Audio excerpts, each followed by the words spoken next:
You can serge your edges or zigzag them or use masking tape or fray check. Cross stitchers have a lot of different methods from keeping things from fraying.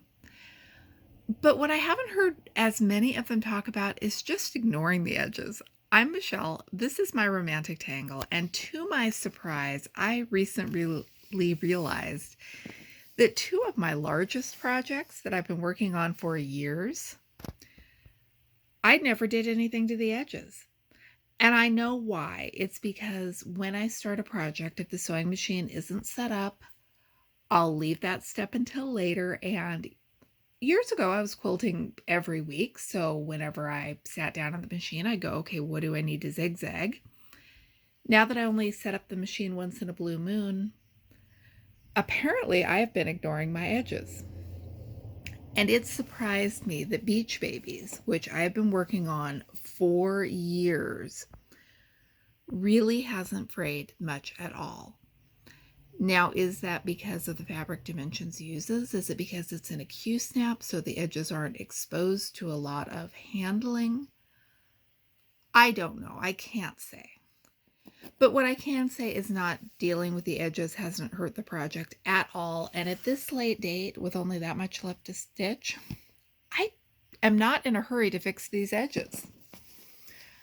Not all of my projects have weathered as well, though. I went through and pulled some out to see, now that I've realized I'm not doing my edges, how are they working out that day? Cuckoo Clock, which is another one I've been working on for years. This is a realist kit, so it's Weigart fabric, and it's a softer fabric. It has been fraying a lot more. And as I stitch, I will snip these little bits when I notice them.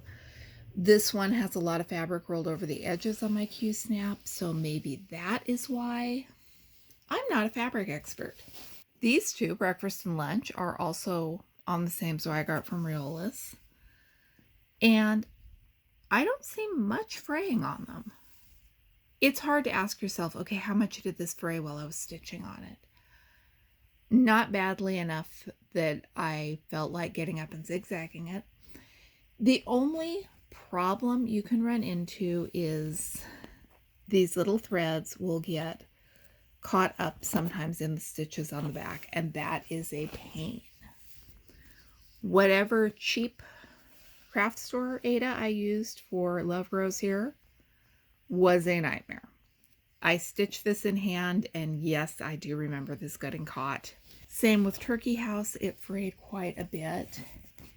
And surprisingly, I don't think Pile of Skulls, which is, maybe it's because it's such old craft store Aida that I broke out for this one. I stitched this in hand. It was manhandled for a lot of hours, and I really didn't have any trouble with it. So I still like zigzagging my fabric when I have the sewing machine out or the patience to do it. That is what I'd recommend. Serging is prettier, but I don't have a serger. I honestly have not tried fray check, and I have not liked my experiences with masking tape, so do what you prefer. And if what you prefer to do is just leave the fabric and let the edges do what they will, on Aida at least you can get away with it. It's been a while since I stitched on linen, and the last linen I stitched on was its own breed of nightmare, so that one doesn't count. Let me know what you do in the comments below. Thanks for watching. I'm Michelle. This is my romantic tangle.